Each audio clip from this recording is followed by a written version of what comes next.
Question 1. The nth term of the arithmetic series is this. Common difference is d. Given this and this, show that d is equal to 4. Okay, so guys, we're given these 2 bits of information. T2, guys, that's like T1 plus d. And T9, so plus, would be T1 plus 8d. And then that must equal 0. So add these two, T1 plus 9d equals 0.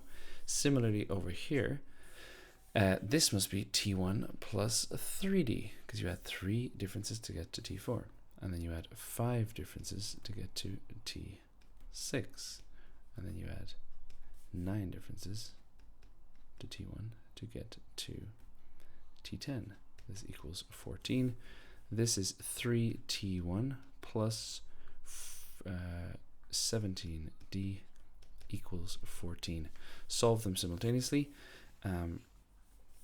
Let's go with, well, we multiply this one by 2. 6T1 plus 34d. Sorry, it's T1 plus 34d equals 28. This one by 3. 6T1 plus 27d equals 0. Subtract 0. Subtract this is 7d equals, this minus 0 is 28. D is equal to 4. Q, E, D. Okay. Then he says, show that, find the first term of the series. Okay, so the first term is T1. So we can sub this into, let me just zoom out, guys. We can sub this into, well, any of these equations, I'll choose this one. So this is I, this is I. So we can say 2T1 plus 9 times 4 equals 0. 2T1 equals, subtract the 36. T1 is equal to 36 divided by 2, which is 18. Okay, that is part A. Part B, I guess, guys, let's go down here. B. A different arithmetic series A has first term 24. Let's just write this as A is equal to 24. And common difference 6, D is equal to 6. For series A, the sum of the first 2 n terms is 3 times the sum of the first n terms. Find the value of n. Okay, there is a formula, guys, for this. Sn equals n over 2, 2a plus n minus 1 d. Is this given? Guys, I need a reminder. Yes, it is. Okay, that is given. So we're given that. This is the sum of n terms, but we also want the sum of 2 n terms. Okay, so the sum of 2 n terms would be 2n over 2. So instead of n, I'm just going to put 2n. 2n over 2. 2a, but it's 2 times 24, plus 2n minus 1. Just change my n for 2n. And then my d is 6. Okay, that is the sum of the first 2 n terms. It's 3 times the sum of the first n terms. So this is equal to 3 times, and now we just sub in n over 2. 2a is, let's just go with 48, plus n minus 1 times 6. Okay, and now we just need to solve this, and we will find our n. Okay, so that is, guys, I'll just simplify. This becomes n 48 plus 12n minus 6 equals, this becomes, okay, let's multiply out this bracket. It's 3 over 2n 48 plus 6n minus 6, close brackets. Down here, this is n into 42 plus 12n. This is 3 over 2n into 48 minus 6 is, it's also 42. 42 plus 6n. Let's divide both sides by n. Let's multiply, well, no, let's not do that. 42 plus 12n equals, let's half 42 and times by 3, so 21 times 3 is 63. Let's half 6 is 3, times it by 3 is 9, so that becomes plus 9n, which gives me 12n minus 9n is 3n, and 63 minus 42 is 21. N is equal to 7. Okay, that is question 1. Question 2. On the grid, draw the line with equation 5x plus 2y equals 10. Okay, my preferred way, guys, is we go x and y. We get when x is 0, y is 10 divided by 2, which is 5. And when y is 0, x is 10 divided by 5, which is 2. So now I've got my 2 points. 0, 5 is here. 2, 0 is here. And then I just join them. So this through this. Okay, like that. And then obviously I might want to come back up there. That's not perfect, but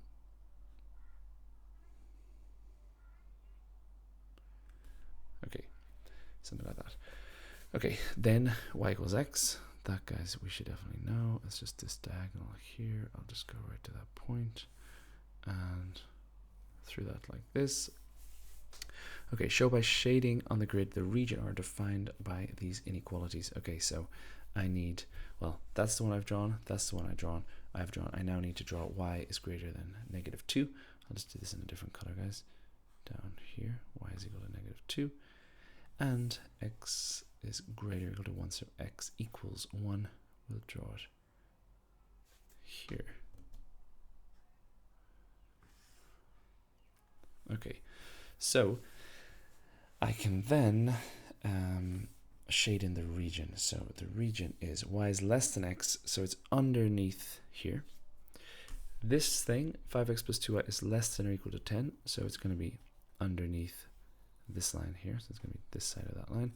Y is greater than -2, it's going to be above this, and greater than this here, so it's going to be this region there, this whole thing here.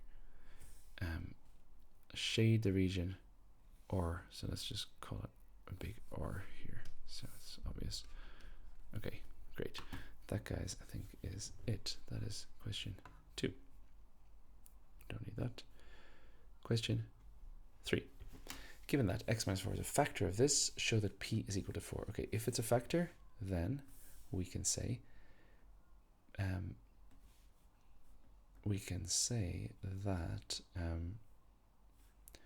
okay, I'm going to just so this is technically correct, let f of x equal p x cubed minus 31x squared plus 25x plus 12. If this is a factor, f of 4 equals 0. So I sub in 4 here.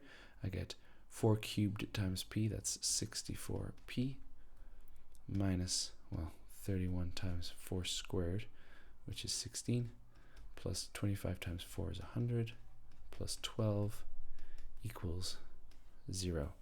Okay, so 64p is equal to, I'm going to need a calculator, guys.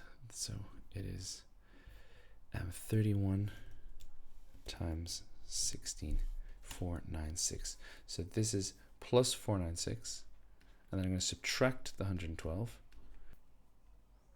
So 64p equals, this will be 384, and then hopefully, guys, this goes in nicely. 384 divided by 64 is 6. Okay, oh well, it should go in exactly 6 times. Okay, great. Then he says, solve this equation showing clear algebraic working. Okay, so we need to divide this by x minus 4. Long division, guys. So here we go. X minus 4. I have to do this thing.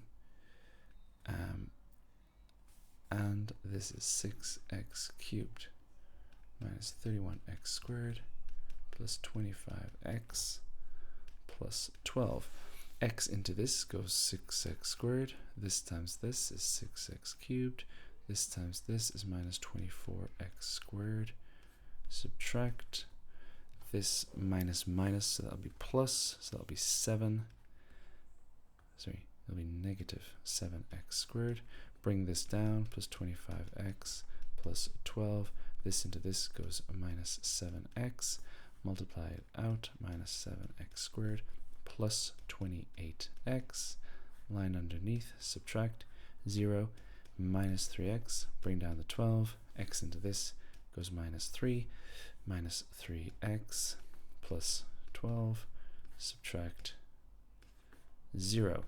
Okay, so we need to then factorize this. So 6x squared minus 7x minus 3 equals, factorize this, guys. I'm just going to do it. I'm going to do it my way.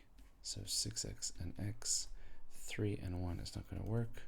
Let's do 3x and x. I'll do 3 and, sorry, what am I doing? It's 3x and 2x. 3x and 2x, and I'll do 3 and 1, this minus and this plus. That will work. Do this however you want, guys. 3x plus 1 times 2x minus 3. Okay, so these are the factors of the quadratic.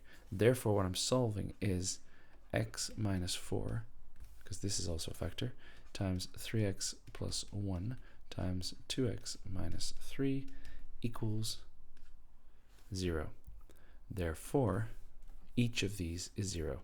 X minus 4 equals 0. 3x plus 1 equals 0. 2x minus 3 equals 0. This is 4. This is negative 1 over 3. And this is 3 over 2. And that is right. Okay, that's question 3. Question 4. Figure 1 shows a sector AOB of a circle, radius R, triangle BOC. Okay, angles this. Fine. CB is tangent to the circle. Given that the area is this, find the value of R. Okay, so this, guys, is a sector. This is a triangle. Now, immediately when I read its tangent, that makes me think that is a right angle. Now, this shaded region is definitely area of the triangle minus area of the sector. Okay, to get the area of the triangle, I need this length here. Let's call it x. Now, this is a right angle triangle. I can use SOHCAHTOA to find that. So I'm going to say tan of 0.8 is equal to opposite over adjacent, x over R. So x is equal to R tan 0.8. Let's leave it like that for now. So the area, no, actually, let's not leave it like that. Tan, let's do that. Tan 0.8. Make sure you're in radians, guys. I am. It's 1.02964. 1.02964 R. That is x. Note, guys, 02964. I've put plenty decimal places, significant figures. Okay, that is x. So the area of the triangle, area of the tri, is equal to a half base times height. The base is this, 1.02964 R, and the height is R. So I'm going to put that as squared. So this is just, well, let's divide this by 2, guys. Divide it by 2, and I get 0.51482. 0.51482 R squared. That's the area of the triangle. Area of the sector, is equal to a half R squared theta. A half times R squared times theta, which is 0.8. That is the formula for the area of a sector in radians. That is equal to 0.4 R squared. So the area is equal to this minus this. I think I can do that in my head, guys. It's 0.11482 R squared. But we know that it's 101 centimeters squared. So I can just say 0.11482 r squared equals 101 centimeters squared. R squared is equal to 101 divided by this. 101 divided by 0.11482, which is this, and, well, let's just do the square root of that, guys. It's 101 over 0.11482. So r is equal to square root of that. I'm just going to do square root of my answer. Square root of answer is equal to 29.6. Well, whatever that is, three significant figures, 29.7. So r is equal to 29.7. Question 5. Figure 2 shows part of the curve with this equation and line with this equation. They intersect at A and B. Use algebra to find the coordinates of A and B. Okay, so guys, what we do is to find the coordinates of A and B, we just solve them simultaneously. You can do it however you want. I think we'll make this y equals 13 minus x. This is y equals 13 minus x. This is y equals this. So we can just equate them. So 13, let's do it over here. 13 minus x equals 25 minus x squared. Add this over here. We get x squared minus x. Subtract the 25 minus 12 equals 0. Factorize this, I'll do it quickly, guys. X minus 4, x plus 3 equals 0, x equals 4, or x equals negative 3. Now he wants the coordinates, so obviously that is not enough. We will need to get y. So here, y is equal to 13 minus 4, which is 9. And 13 minus negative 3, which is 13 plus 3, which is 16. Okay, so that gives me my two coordinates. A is the negative one, guys, obviously, because it's over here. So A is negative 3, 16, and B is 4, 9. Okay, that is part A. Part B. The region R, shown shaded in figure 2, is bounded by the curve, straight line, the x-axis. Use algebraic integration to find the area of R. Okay, so obviously, guys, we're going to use this A and B here. A few different ways to do it. I think, guys, the easiest way to do it would be, let's say, area. Let's say area shaded. I'll just write this in different color, guys. So the shaded area shaded is equal to the area under the quadratic. Let's say the area, let's just call it the total area under the quadratic. So that's all of this minus the, I'm going to call this bit the white area there. Because if I get the full red one, and then I subtract the, let's say, green one, I get the gray one. So that's kind of that's the idea. Okay, let's get rid of that. So how do I get the total first? Okay, well, that's somewhat easy. Well, sorry, not easy. Algebraic integration, guys. You can do this on the calculator, but obviously it's 7 marks. He's going to make you do the full working. So area total is equal to the integral from, so this is from negative 5 to 5 of the full quadratic. So it's 25 minus x squared dx. And this is equal to, if I integrate this, I get 25x minus x cubed over 3 square brackets.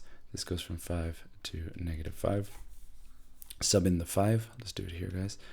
Sub in the 5. I get 100 and, well, let's just do it. 25 times 5 minus 5 cubed over 3 minus 25 times minus 5 minus negative 5 cubed over 3, close this bracket. This is 125 minus, this is 125 over 3, and then this is going to be, let's do this all together, guys. This is negative 125, but minus minus, so it's plus 125, and then this is actually minus minus minus minus. There's 4 minuses there, so that whole thing is plus, but another minus that is negative. So this is going to be negative, and it's 5 cubed over 3 again, which is 125 over 3. This, guys, you can obviously just do with your calculator. Okay, I'll just do it. In my head, that would be 2. That's 250 times 3 is 750 over 3 minus 125. 125 is 250, so that's minus 250 over 3, which is 500 over 3. Okay, so that total area is 500 over 3. Okay, now we're going to get the white area. Okay, the white area, let's do it here, area white. Now that's going to equal the integral from, so this is from the intersecting points. I'm getting, by the way, guys, this area, this white area here. This is the area between two curves. It's when you subtract, you do the top one and you subtract the bottom one. So I'm going to do the top one, which is 25 minus x squared. And I'm going to subtract y. Now y is, well, it's 13 minus x. So it's this minus 13 minus x. All of that's in a bracket, and it's dx, and that is from a to b, and the x values of a to b, which we know are minus 3 to 4. So it's minus 3 to 4. So I'm going to get this, I'll subtract it from this, and that will hopefully be all right. Okay, I'm just going to simplify this before I integrate, guys. This is going to be 25 minus 13 is 12. So that's 12 minus x squared, and then plus x dx. So we're going to integrate this.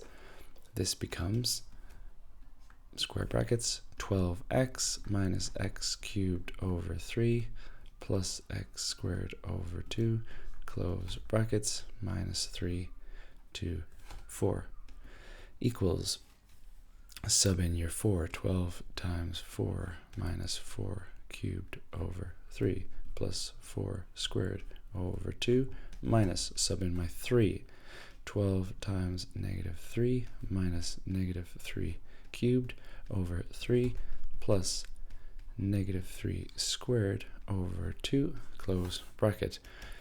Sort all this out. Again, guys, you can use your calculator. 48 minus 64 over 3 plus, that's 16 over 2, which is 8. Okay, then we have minus minus, so that's going to be plus 36. Then I have minus minus minus minus, 4 minuses, another minus, this is going to be minus 3 cubed is 27, 27 over 3 is 9, and then this guy is going to be plus, but there's a minus here, so it's a minus, 3 squared is 9, 9 over 2. Let's simplify this a bit. 48 plus 8 is 56, so that is 56 plus 36 is 86, 92 minus 9 is 83, so it's 83 minus 64 over 3 minus 9 over 2. Sorry guys, I'm going to cheat here. Not cheat, but use my calculator. Minus 64 over 3 minus 9 over 2, which gives me 343 over 6. 343 over 6. And then I go, the area is equal to, remember guys, it was shaded is total minus white. So the area, let's do area shaded equals total 500 over 3 minus white 343 over 6 equals 500 over 3 minus 343 over 6, which is 219 over 2, and that is correct, guys. Thankfully, 219 over 2. Okay, that is question 5. As coordinates this, B is coordinates this. Line L1 passes through B and is perpendicular to AB. Find an equation for L1. Okay, so guys, I always like to start by kind of drawing something here, so it doesn't have to be perfectly accurate. But A is 3, 0. Let's say 3, 0 is, I don't know, here. That's 3, 0. And that is, it's A, 3, 0. So 2, 2 must be like, I don't know, a bit to the left and a bit up, let's say there. That is B, 2, 2. L1 passes through B and is perpendicular to AB. So if this is AB, let's draw that like this here. Line L1 has to be something like this. Not even like that, more like this. Okay, perpendicular as in this is a right angle. Find the equation of L1. Okay, so that's not difficult, guys, because I can get the equation of AB, or sorry, the gradient of AB, then get the gradient of L1 because it's negative reciprocal, and then use that point. Okay, so I'll go gradient M, I'll write AB is equal to y2 minus y1, that's 0 minus 2, 0 minus 2, over y2 minus y1, sorry, x2 minus x1, 3 minus 2, which gives me a gradient of negative 2 over 1, which is negative 2. So the M of L1 is therefore 1/2 negative reciprocal. So the equation of the line is therefore y minus y1 equals m into x minus x1. This is my preferred formula, guys. You can use y equals mx plus c, of course.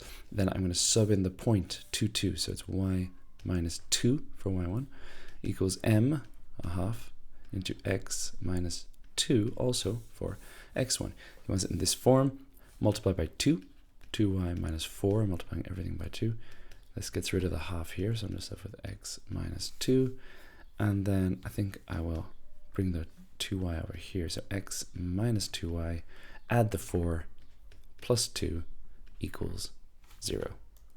Okay, you can, if you want, guys, swap these, but you would get full marks for that. X minus 2y plus 2 equals 0. Okay, then the line L2 with this equation intersects the line L1 at the point C. Find, sorry, the midpoint of AC is M. Find the coordinates of M. Okay, so L2 intersects L1 at the point C. The midpoint of AC is M.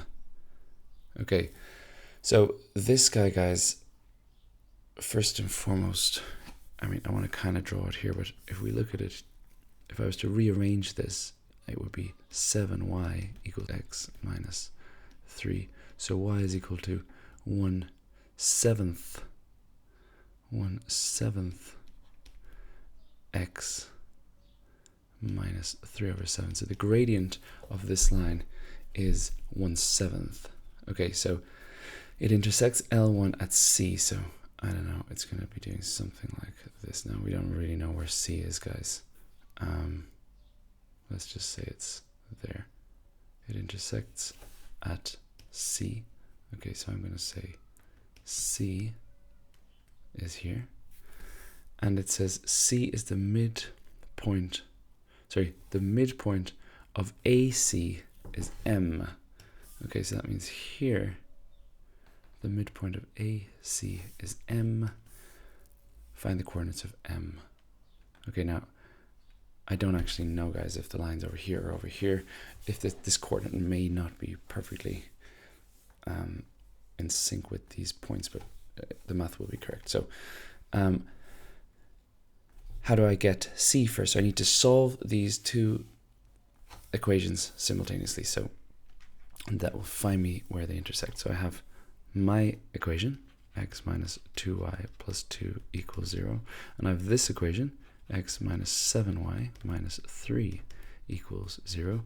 Line underneath, and then subtract, same sign subtract, so subtract these, minus minus this, so this gives me 5y, subtract this, 2 minus minus 3 is plus 5 equals 0.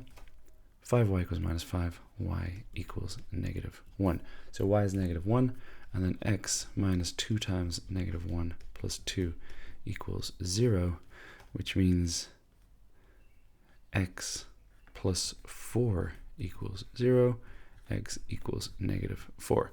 Okay, so that means this here, c, is negative 4, negative 1. Now, as I said, guys, yeah, you could argue that doesn't look right here, but you could argue the whole thing's flipped. It doesn't matter, but that is correct. Okay, so we have this point C. Find the coordinates of M. We need to find the midpoint now of MC. Okay, let me just do this here, and let me just do this here, and I'm going to continue B here. So to find the coordinates of M, I need the midpoint. M is equal to midpoint minus 4 plus 3 over 2. Minus 4 plus 3 over 2, comma. So it's x1 plus x2 over 2. And then y1 plus y2 over 2, which is equal to minus 1 over 2 and minus 1 over 2. Okay, nice. Then he says, part C, find the area of the triangle ABM.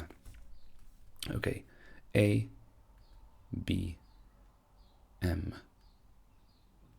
Like this. Okay, now this line is halved triangle ABC, because, guys, the base would be the same and the height would be the same. So that angle, or that triangle, let me just clarify what I mean. This triangle here that we're trying to get is half of the big triangle, which would be this whole thing here. Okay, so to get area, let's write it up here. Area ABM is equal to a half area ABC, and area ABC is equal to a half BC, half the length of BC, times BA, or AB. That is because, guys, it's a half base times height. It's a right angle triangle. So in order to do this, I need BC and I need AB. Now note, this is 4 marks, guys, so fair enough. It requires a bit of work. Let's get both of these. So let's do AB first. AB is equal to the square root of distance formula, guys. 3 minus 2 squared plus 0 minus 2 squared, which is equal to, actually, that's 1 squared plus 2 squared, which is 1 plus 4, which is 5. So AB is root 5.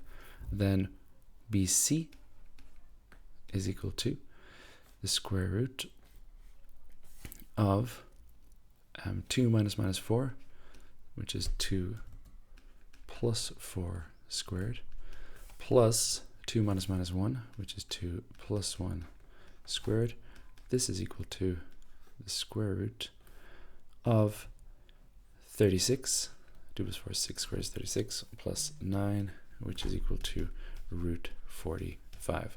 Okay, so area, let's just go straight to ABM. It is a half times area ABC, which is another half, times BC, which is root 45, times root 5, which is equal to, this is going to work out nicely, guys. Half times a half is a quarter.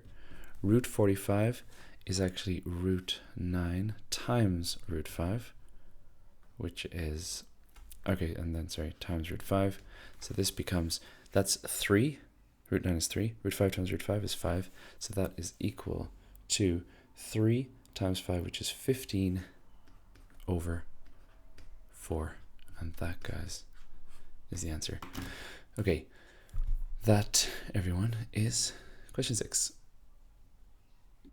Question 7, solve this log equation. Okay, this is, guys, logs. Usually in one of these difficult log equations, guys, there's a base that we need to change. So this is base 7, this is base 49, this is base 7. I think it's easier to turn this into base 7 than these two into base 49. So I'll turn this into base 7. This is log base 7, 8x squared minus 6x plus 3 minus. Now, the log change of base formula is in the formula sheet at the start, guys. You can go log x squared over log 49, so log of this over log of that, and change the base to anything you want. We will choose, in this case, I'll just use a different color, 7.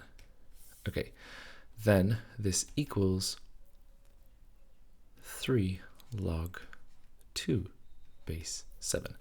Okay, now log 49 base 7 is, guys, 2. This is 2. That's a fancy way to cancel, guys. So why is that 2? Because 7 squared is 49. So log 49 base 7 is 2. Okay, so if that's 2, I'm going to multiply across by 2. So this becomes, well, that's just to get rid of this, guys. Although, now that I look at this, why don't I just do this to the power of a half? That might actually work a bit neater. Okay, you can do it either way, guys. I'm going to actually, let's just multiply across by 2 because that's the more normal thing to do. So multiply everything by 2. 2 log base 7 x squared minus 6x plus 3 minus log x squared. So I multiply by 2, so that cancels this 2. I multiply this by 2, which gives me 6 log 2 base 7. Okay, then in order to combine the logs, guys, I need to bring this 2 up here and bring this 6 up here, because I cannot have a situation where I have 2 log something minus log something. It has to be log A minus log B. So I'll do this, x squared minus 6x plus 3 squared minus log x squared equals, well, let's just leave it like this for now, 6 log base 7, 2. Okay, now I can combine these logs, because log A minus log B is equal to log A over B. So this is actually log of this 8x squared minus 6x plus 3 over this x squared. So log this over this equals, and sorry, I should have, log this squared over this, big brackets, equals this. Now I'm going to bring this power up here. So this is log base 7, 2 to the power of 6. 2 to the power of 6, guys, is 64. Okay, now because I've log this equals log this, I can remove the logs and I can just say, well, this has to equal this. Okay, so 8x squared minus 6x plus 3 squared over x squared equals 2 to the power of 6, which is 64. Okay, now let me just move down a bit. I can square root both sides, because this is squared over squared and this is a square number. So I get 8x squared minus 6x plus 3 over x equals square root of 64, which is 8. Multiply across by the x, so I have 8x squared minus 6x plus 3 equals 8x. Subtract the 8x, 8x squared minus 14x plus 3 equals 0. And then factorize. Okay, guys, I'll do the a times c method. A times c equals 24. Factors of 24. Multiply, give me 24. And add to give me negative 14. Okay, so it's going to be, guys, definitely negative 12 and negative 2. Negative 12, negative 2. this becomes 8x squared. Split this into negative 12x minus 2x plus 3 equals 0. Take out the 4x, 2x minus 3 minus 1 into 2x minus 3. Factors are 4x minus 1 times 2x minus 3 equals 0. Solve these. This is x is 1 over 4, and this is x equals 3 over 2. Okay, now just go back to the start, guys. Is there any reason it cannot be any of these? No, I think we're good. So both of these solutions are fine. Although maybe I do need to sub in a quarter and 3 over 2. Like if you sub in a quarter or 3 over 2 into these equations, do you still get a positive number? No. I believe you do, guys, but it is worth double checking each of them. But in this situation, I think we're good. Okay, that is question 7. Solve to the nearest integer the equation this. Okay, so guys, I'm going to do this I'm going to do it the kind of longer way that you're supposed to do it, or the way they expect you to do it, and then I'm going to show you on the GDC how this is actually quite easy. So firstly, we're trying to solve this for x is greater or equal to 0, less than equal to 180. So first thing I want to do is I want to go, well, what's 2x then? Well, 2x has to be greater than 360 and less than or equal to 0, because I just multiply everything by 2. And then minus 75, I'll subtract 75 from this, and I get 285 and negative 75. Okay, so this is the range for these values here. So how do I do this? Well, I go, well, what's the inverse sign of 0.515? Just the positive version. So inverse sign, this will get me the acute angle, 0.515, close this, 30.99. Okay, so if we round that, that's like 31 degrees. Okay, so this is 31 degrees, but it's negative. So if I go to my CAST diagram, C-A-S-T, where is this negative? Well, it's here and it's here. So it has to be down here where this is 31, and then down here where this is 31. But because we're only going to, well, sorry, we're going to negative 75 and 285, so that means that our 2x minus 75 can equal, firstly, the negative 31.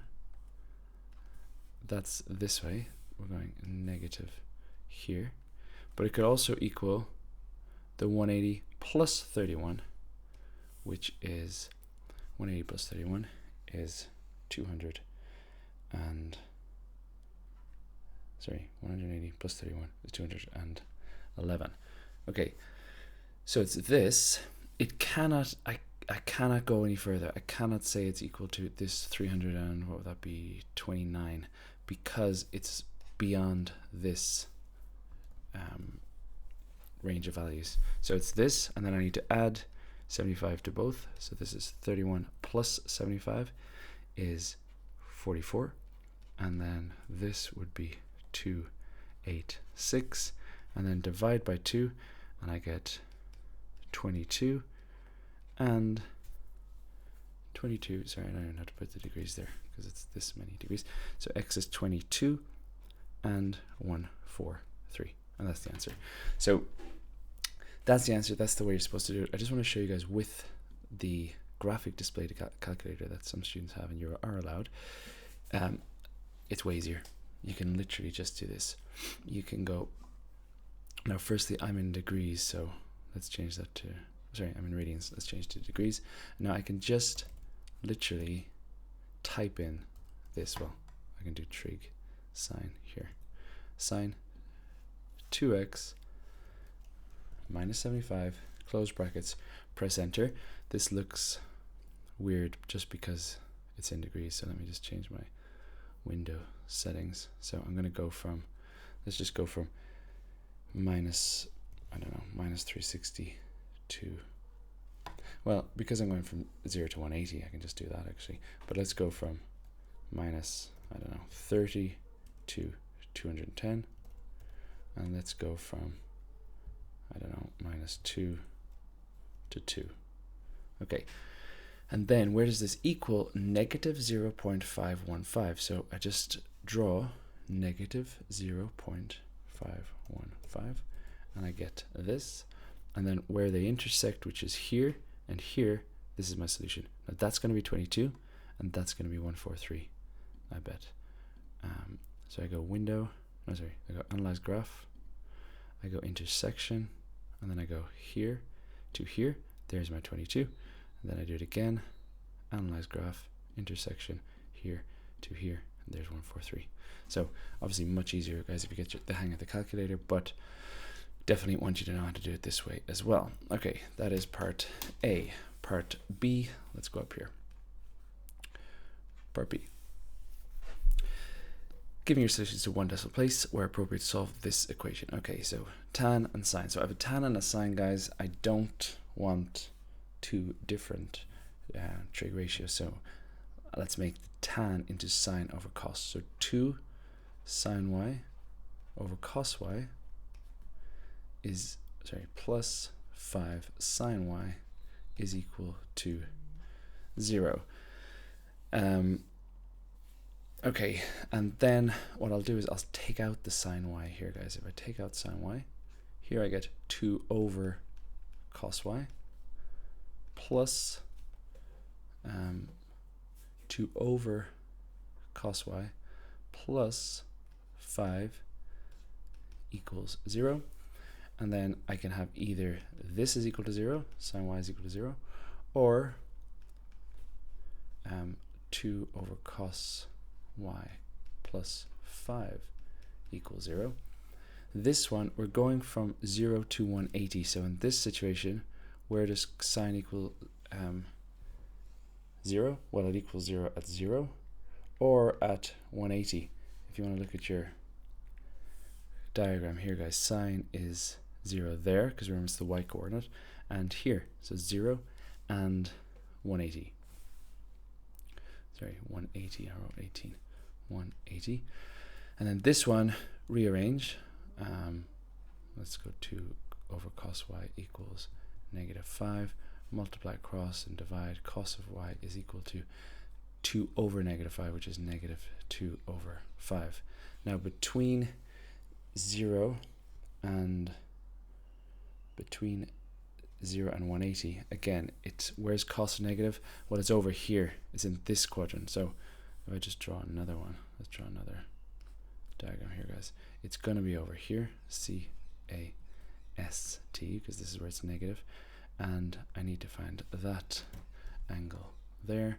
Now you could, guys, just go inverse cos of negative 2 over 5. Look, if you put in the negative, it'll actually give you the answer. It's 113.578, which is an acceptable answer. So y is equal to 100 and, does he want to one decimal place?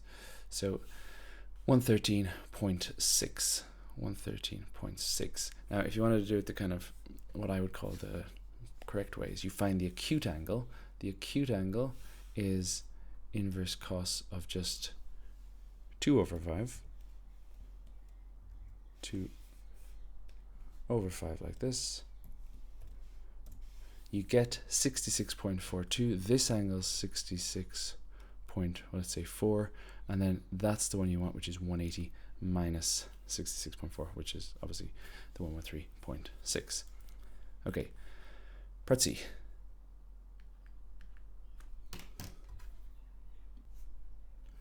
Now it's worth noting, guys, for B, that you can, again, solve this with the calculator, but you got to be careful that in the IB they're not as fussy with this, but in Edexcel Further Maths you do need to show working. So this is useful to actually check your answers. So here, if I actually, let me just delete all this, I can actually just graph this. I can graph 2 tan, now you got to use x, guys, when you're graphing, plus 5 sine x, like this.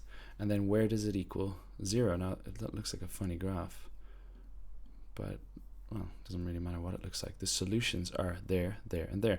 Now I bet you it's between 0 and 180. I bet you that's 0, that's 180, and that will be 113.6. And let me show you. Analyze graph, 0, that's 0. Analyze graph, 0, that's 113.6, and analyze graph,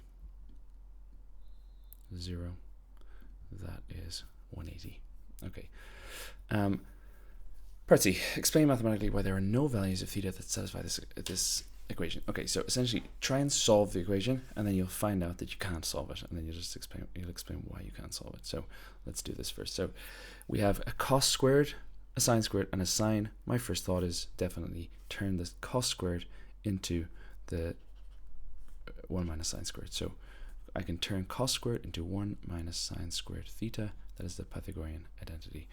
This is minus 3 sine squared theta plus sine theta plus 12 equals 0.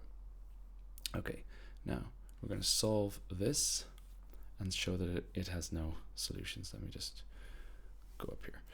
Okay, so we have 3 minus 3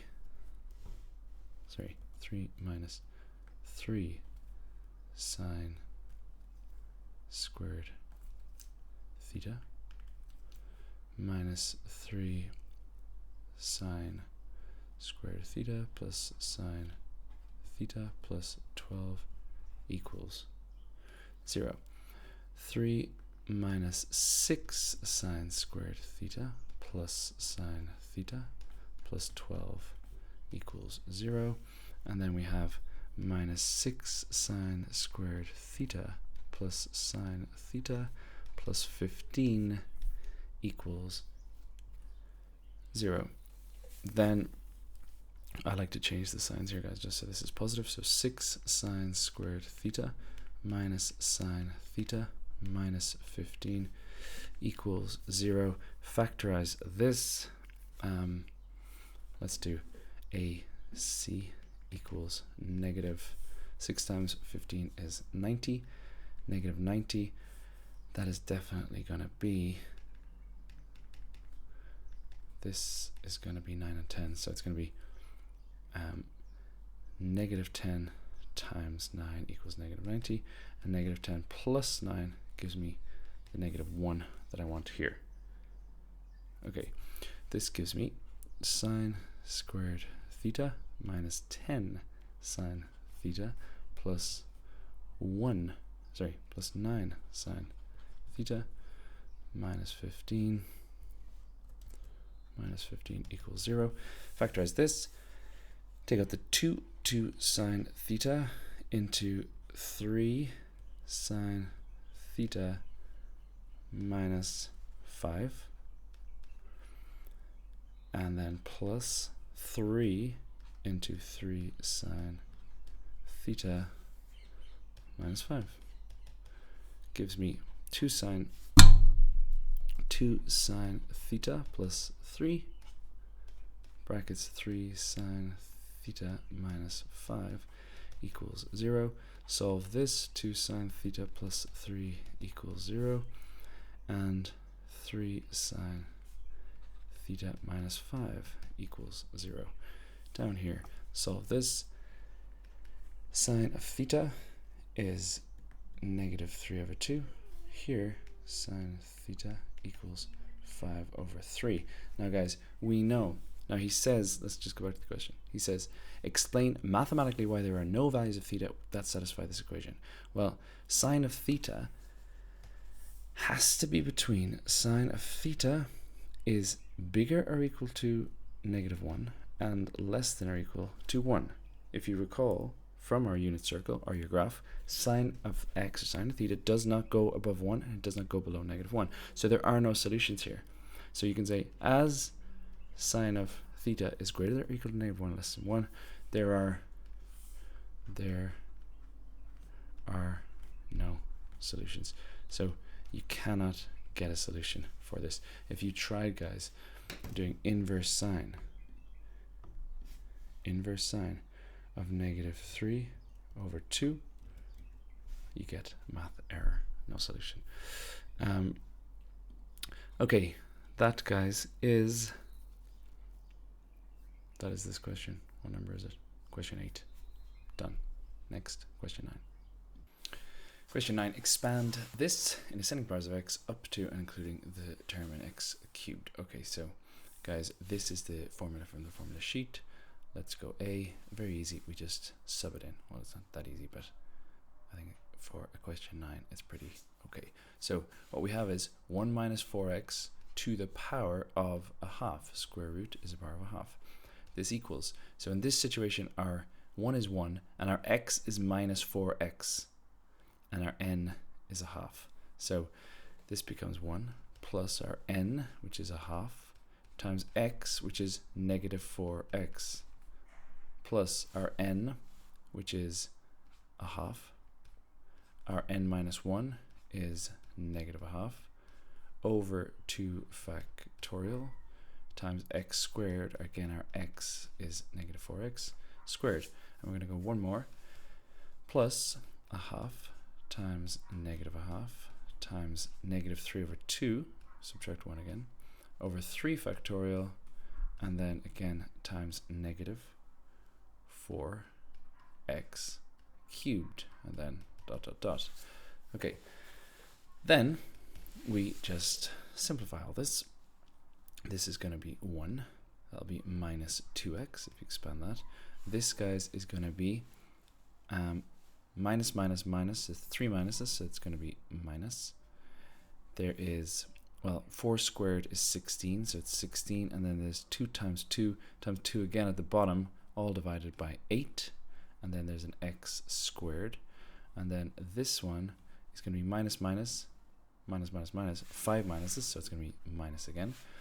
On the top, we have 4 cubed, which is 64.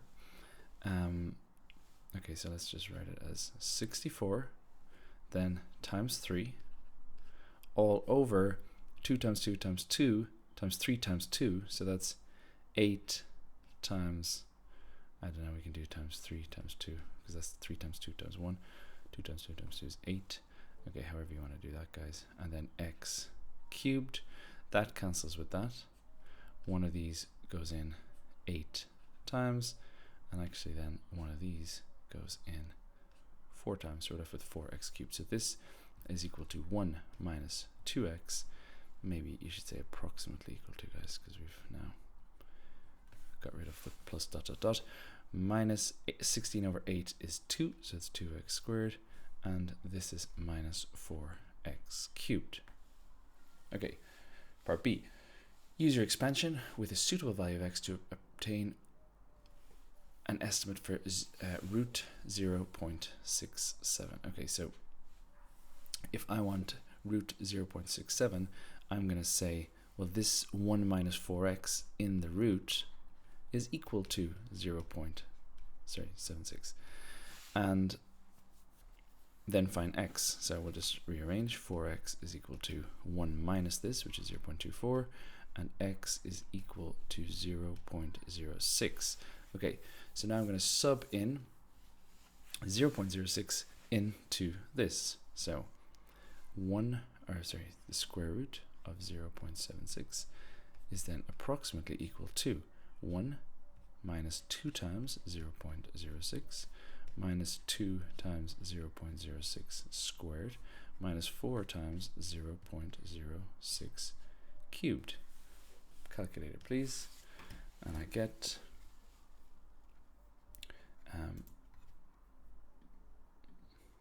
okay, I want 1 minus 2 times 0.06 6 minus 2 times, sorry, bracket guy's missing, in the wrong place, minus 2 times 0.06 squared minus 4 times 0.06 cubed, and we get 0.8719. What does he want? 4 decimal places. 0.8719. So 0.8719. Part C. Hence, find to 3 decimal places an estimate of the square root of 19. Okay, now, what is the connection, guys, to to 0.76? Okay, so let me have a think about that, guys. So root 19, there must be a connection with root 19 to root 0.76. I'm actually going to go, guys, I'm going to just divide it. How many 0.76 is in 19? So 19 divided by 0.76 is equal to 25. Okay, so I had a feeling that was going to be a nice number. So root 19 is 25 of these. Okay, now, how did I know that? Well, but there must be some connection because it's such a random thing to do. So root 19, I'm going to just go here, C. Root 19 is equal to, well, be careful here, guys. It's equal to root 25 times 0.76. Okay, because 25 times 0.76 is 19. Now this is equal to root 25 times root 0.76, if we think about rules of surds, which is 5 times 0.76, which is 5 times 0.8719, which is equal to 0.8719 times 5 gives me this. I think, guys, I'll go with a decimal. 4.3595, 4.3595, and I think he wants 3 decimal places, so it would be equal to 4.3. It would actually be 4.360 to 3 decimal places. Okay, guys, that is question 9. Question 10. Figure throw shows the parallelogram OABC. Midpoint is M here. Okay, fine. OB intersects at X. Fine in terms of A and C. OB and then MN. Okay, that's going to be hard, obviously, guys. OB. Okay, so if that's C, okay, well, this first bit is not hard at all. OB is just A plus C, because if this is C, then obviously this is also C here. If I did that, is also C, so A plus C, fine. MN, M to N. Okay, so now I'm going to walk this way, guys. I'm going to walk over here. It's going to be a half A, so that's a half A. I'm sorry, what am I doing with? That's a half C. It's a half C, and then I'm going to go down this way. Now this, guys, is, did he say N? Sorry, does he say this is the midpoint? AB is, the midpoint of AB is M, and the midpoint of BC is N. Okay, this is the midpoint, guys. It doesn't look like a midpoint, but okay, it is. So that is a half C minus a half A, because we're going down this is also A, but we're going the other direction, so it's minus A. Okay, part B. Given mx equals lambda mn, okay, so sorry, mx is lambda mn, fine, and ox is mu ob, you use a vector method to find the value of lambda and the value of mu. Okay, so what we do, guys, is we're going to go through, well, we're going to say O, we're going to go O to X like this. So we're going to go O to X is, okay, let me write this here. O X is equal to O X is equal to mu OB. Okay, so it's mu times OB, but OB is A plus C, so it's mu times A plus C.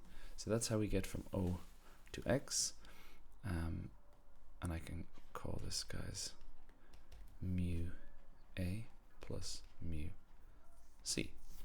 Okay, that's one way to get from O to X. Another way to get from O to X is this way. Sorry, I wanted a different color. Okay, up here, over here, and then over here. This will be my A plus a half B plus this mx, which is lambda mn. Okay, so let me write this over here. Now the key to these questions, guys, is we're getting OX in two different ways. So it's equal to A plus a half B, that gets me from A to M, a half B, plus lambda mn. So this is lambda mn. Now we know mn, I'm going to go down here, guys, because I need more space. Mn is this, so it's lambda, well, let me just write lambda mn like that here.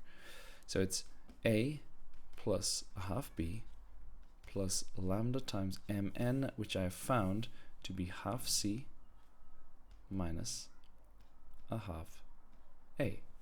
Okay, let's simplify this. This is A plus a half B plus a half lambda C minus a half lambda A. Okay, so now we have our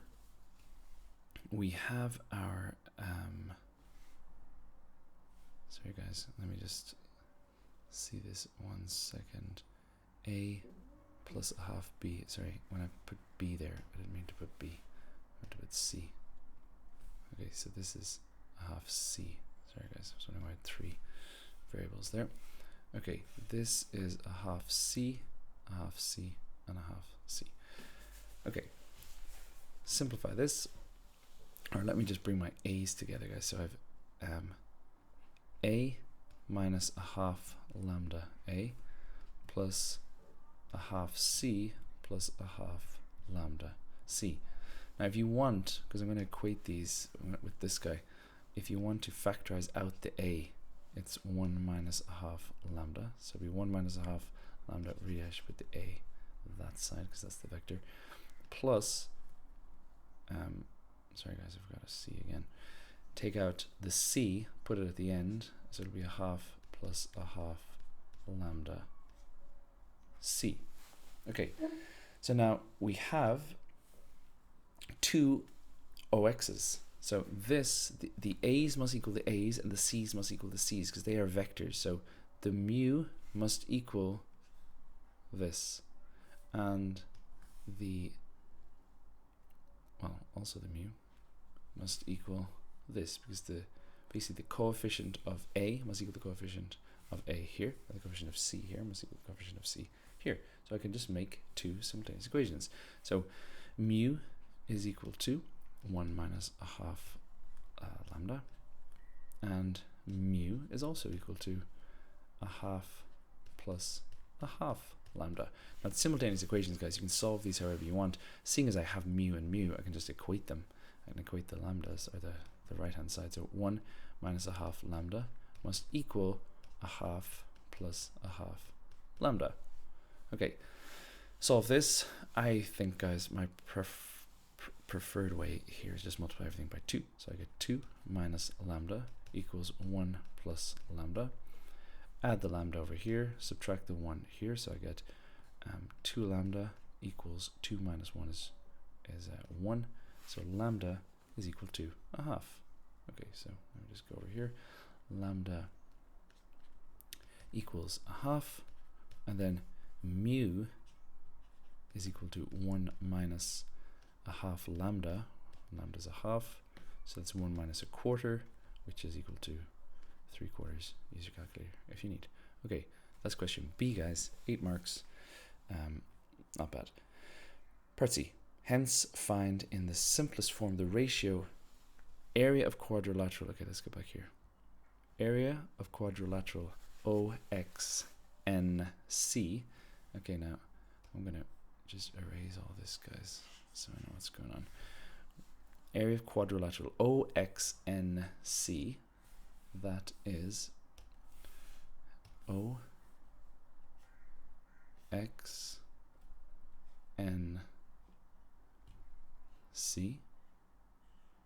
OXNC to OABC. Oh, that's the big one. OABC.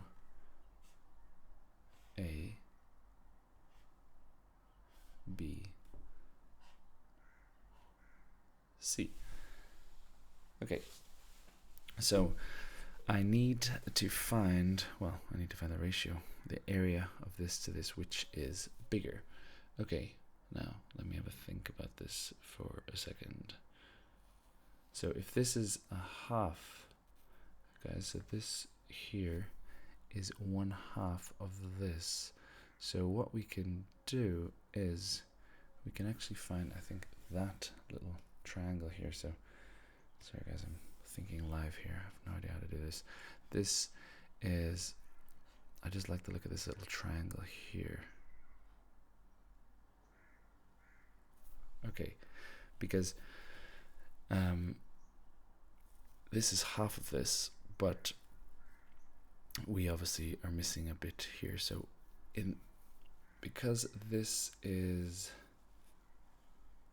a half of this length here. Okay, so yeah, I think I like the look of this. Now what we have, guys, is because this is all, because it's a half, the lambda is a half. Okay, so this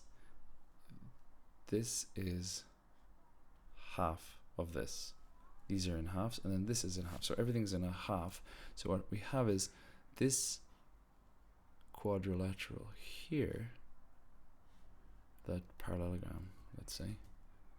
It's this whole parallelogram isn't drawn to scale, guys, which really isn't helping me explain this. But okay, so that is a quarter of the parallelogram, because this is all like m is half of this AB and n is half of this. So this is a quarter of the parallelogram, and this is a quarter, and this is a quarter.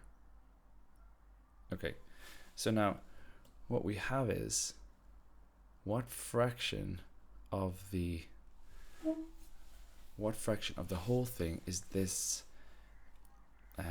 orange guy here? Well, look, this is in, if these are in quarters, this is an eighth here. So this is an eighth there. This would be 2/8, and this would be sorry, I just see I should break it into 16ths, guys, because so this whole thing is a quarter of the full thing. So this is actually 1/16 of the whole thing, because it's a quarter of a quarter. So that's 1/16.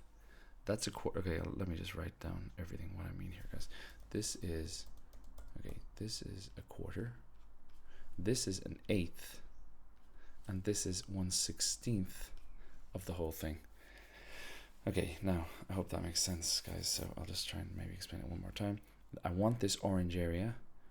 It's all, these are all in halves here, so it splits the thing nicely. This is clearly a half of the quarter, so it's an eighth. This is clearly a full quarter, so it's a quarter. And this guy here is a quarter of the quarter, which is a 16th. So if I add these up, let me just do, I'm just going to do part C here, guys, so we can see it. If I add these up, I get a quarter plus an eighth plus a 16th equals 4 16ths plus 2 16ths plus 1 16th is 4, 5, 6, 7. So this is 7 16ths. Okay, this is 7 16ths. So it's 7 16ths of the whole thing. So therefore the area of this to the area of this is just 7 to 16.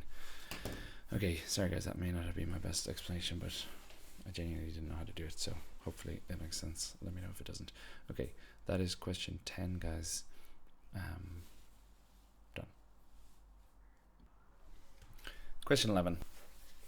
A company manufactures chocolate bars that are inside packaging that is in the shape of a right triangular prism, like a Toblerone. The cross section of the prism is an equilateral triangle with length x. Fine. The volume of the prism is this. The total surface area of the prism is S. Show that S is equal to this. Okay, guys, for our last question, this is the kind of thing you want to see. That this is nice, right? So if this is x,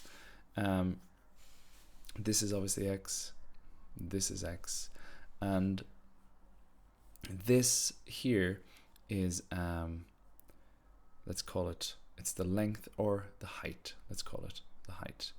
Okay, now, because it's an equilateral triangle, guys, this is 60 degrees or pi over 3 radians. Let's stick with degrees for now. Okay, so the volume of the prism is 72. We know that the volume is equal to area times length or height in this situation. So the way these kind of optimization questions work, guys, is you have to use both, like the volume and the surface area or whatever it may be, to kind of form one equation with just one variable. So I'm going to go to the volume, and note, guys, the surface area doesn't have any height in it. So actually, sorry, I'll start with the surface area in terms of x and h. So the surface area is, the triangle is, it's actually a half AB sine C. Let me just do this here, guys, in the different colors so you can see it. The area is a half AB sine C. Now my AB is x, so it's x times x, which is x squared, sine 60 degrees.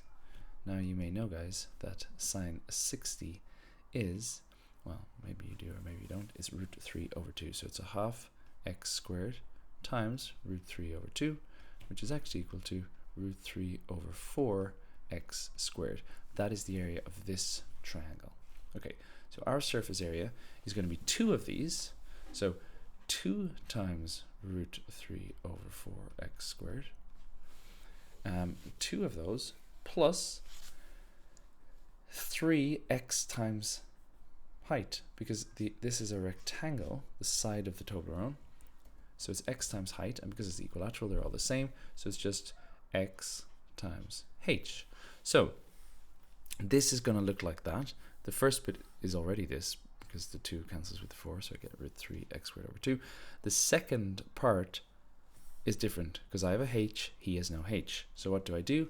I use this volume thing, okay? So the volume is, the volume of a prism is area times height. That's the volume of a prism, or area times length. So it's area, let's just write that, AH. The area is this, it's root 3 over 4 x squared times the height, which is h. And we know this equals 72. So I'm going to write that equals 72. Now, as I said, the h here, we don't want. I don't want that h there. So I'm going to make h the subject here and sub it in. That's the idea. So here I can say h is equal to, I'll deal with this, guys, it's 72 times 4 over root 3. So, okay, it is 72 times 4, that's actually our 288. So it's, sorry, that is 288 over x squared times root 3, like this. Okay, I'm just wondering look like that, but I'll get there, I'm sure. Oh yeah, sorry, that's the problem. There was 3 of these, wasn't there? Sorry, that was a mistake. So it's plus 3 of these. Okay, so I'm now going to sub that into here like this. Okay, so now my S is equal to 2 times this, which is actually just root 3 over 2x squared, plus 3 of these, which is 3, well, sorry, it's 3x times h. 3x times h, 288 over x squared root 3. Now what happens nicely is, with that 3 plus, my x cancels with this x squared, so one of them goes with that power, and the 3, root 3 into 3 goes root 3, like that. So I'm left with 288 root 3 over just 1x here, which is what we wanted to show, Q, E, D. Okay, part B. Given that x can vary, use calculus to find to 4 significant figures the value of x for which s is a minimum. Justifying this value gives a minimum value of s. So that justification bit, guys, is the second derivative. So like, I'm just going to write that down straight away. Second derivative, d2s dx squared. Okay, so basically I'm going to differentiate this, guys. I'm going to get ds dx. Okay, I think I don't need the image anymore. Okay, I need this though. So s is equal to, it's root 3 over 2x squared, and I'm going to change this into 288 root 3x to the minus 1. Now I get ds dx. ds dx, multiply it by 2. That will cancel with this denominator. So it's root 3 x, subtract 1 from the power, 1x, or just x on its own. Then minus, so I do minus 288 root 3 x to the minus 2. It's a minimum when the first derivative equals 0, ds dx equals 0. So I'm going to solve where this equals 0. Okay, so I have root 3x minus 288 root 3. I am now going to go over x squared equals 0. Add this to the other side. I get root 3x equals 288 root 3 over x squared. Divide both sides by root 3. Multiply across. I get x cubed equals 288. X is therefore the cubed root of 288. Let's do it here. Cubed root 288, 6.60. What does he want? 4 significant figures. 6.604. 6.604. Okay, that is x, but he says he wants it, he wants to justify that it's a minimum. So I have to get the second derivative. So I'm going to get d2s dx squared. That is the derivative of this here. So note I'm differentiating this. Root 3x just goes to root 3. And then minus 2 times this is going to be plus, and 288 times 2 will be 576, I think. 576. Okay, I hope that's right. 576 root 3x to the minus 3. Okay, at, I'm going to say then, guys, at x equals 6.604, d2s dx squared equals root 3 plus 576 root 3 over 6.604. Now you don't even have to work this out, guys, because this is obviously positive. Positive, positive, so this is positive. This is greater than 0. as the second derivative, d2s dx squared, is greater than 0, it gives a minimum. That is the justification, guys. Minimum. Okay. Part C, find to 3 significant figures the minimum value of s. Okay, this bit's simple, guys. It's the last question of the whole paper, and it's actually probably the easiest of the whole paper. All you have to do is sub in your x value into s there. Now, if, I say this all the time, guys, if you didn't get an answer for that, if you didn't have an answer, make sure you get one. Just make one up that kind of makes sense, and then sub it in, and you will get full marks, even though it's not the answer in the mark scheme. So s is equal to root 3 6.604 squared over 2 plus 288 root 3 over 6.604, and this is equal to, let's do it, guys,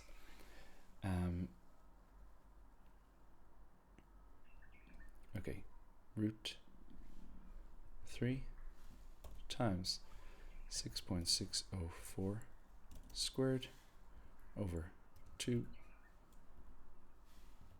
plus